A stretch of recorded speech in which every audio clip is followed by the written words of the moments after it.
Est-ce que la musique électronique en live ne serait pas devenue une caricature d'elle-même? Qu'est-ce qui reste vraiment de live finalement? Et si un concert live, c'était juste un artiste avec un ordi qui code sa propre musique en direct?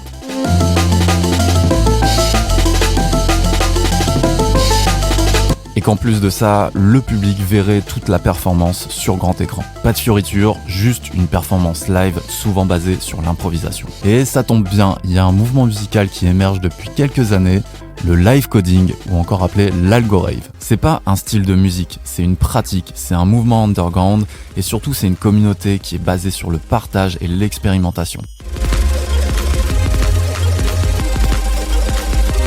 Ici, pas d'Ableton Live, pas de Cubase ou autre FL Studio, pas de plugin audio, pas d'ordi surpuissant, juste un framework et du code.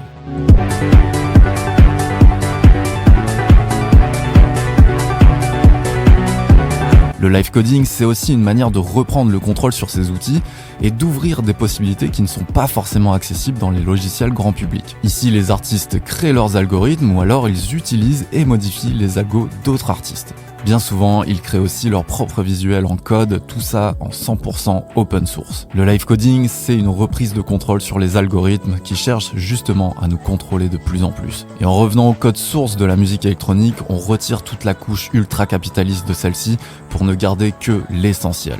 On redéfinit également ce qu'est une vraie performance live dans la musique électronique et on casse les codes de la musique mainstream.